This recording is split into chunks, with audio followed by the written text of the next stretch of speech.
Hi guys, it's Tanya from 4Girls Jewelry. I'm excited to share with you a weave that I create. I will call it a lazy weave because it takes only a few seconds and you can fill out any space you work on.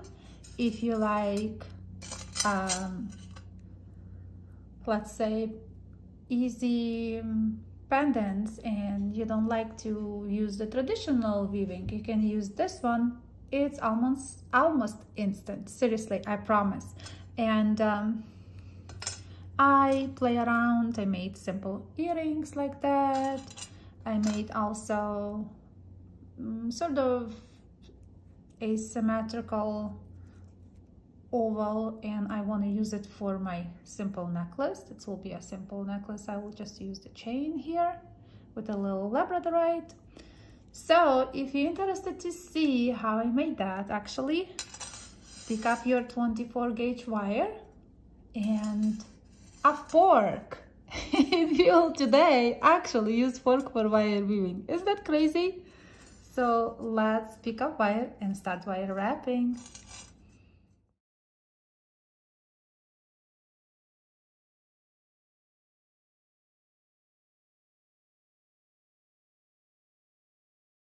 So for wire wrapping today, we will use fork.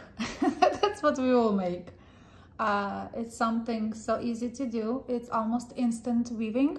And like I said, if you like to fill something with unusual weaving, like I love to do in my jewelry, that's very simple and easy technique.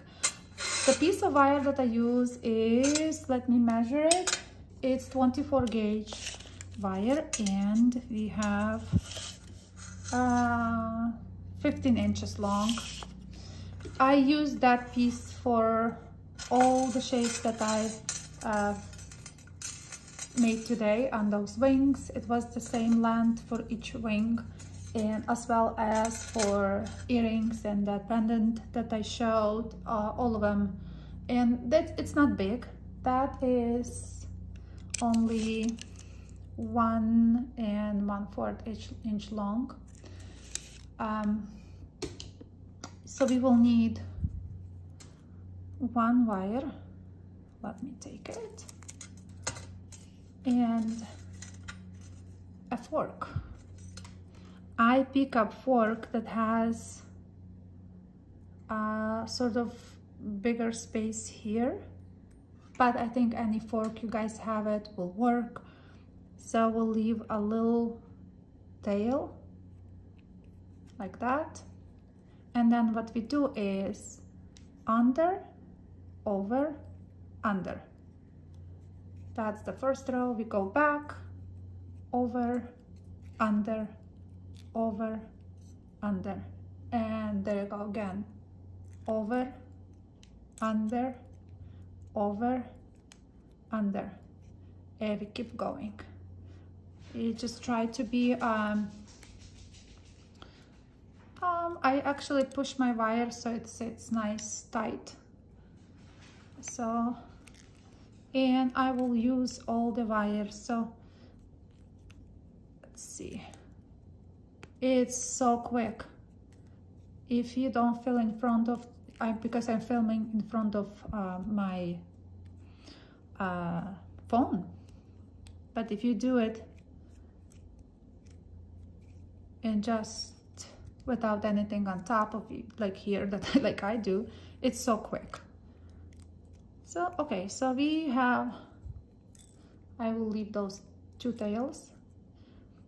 When I did mine, I just push a little bit so wire will remember the shape. I think it has the memory. That's it. So we have, like, if you calculate from the bottom, it will be 1 2 3 4 5. I'm taking that out, and I like to squeeze it on the side a little bit so they look like they overlap each other. And all we have to do is use the block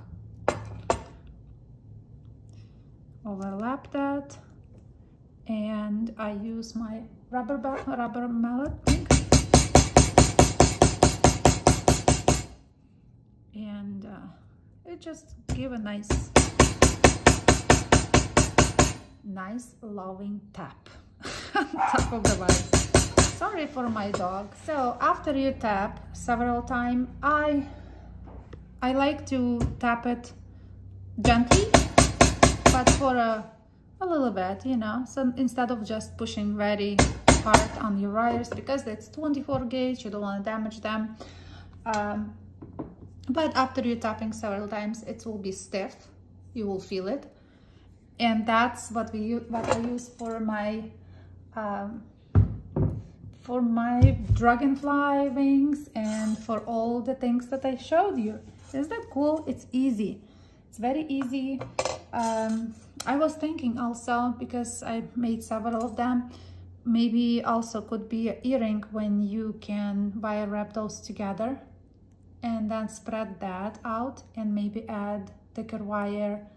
I have to think about new designs that I can come up with this idea, but I think it's possibility to use in the rhombus shapes, maybe elongated.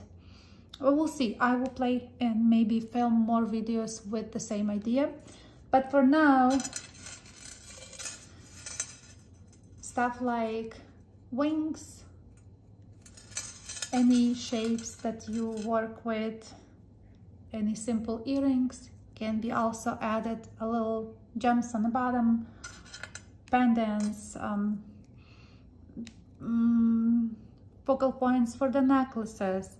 I think it's so easy to achieve now with this weaving. It's so easy. Guys, I'm very excited. I'm excited to hear from you what you think about it. Leave me a comment below. So easy, and it's all because of the simple tool. Thank you guys for watching again. I'm excited to hear from you feedback, and I will see you next Tuesday with some cool idea again. Thank you. Have a good one.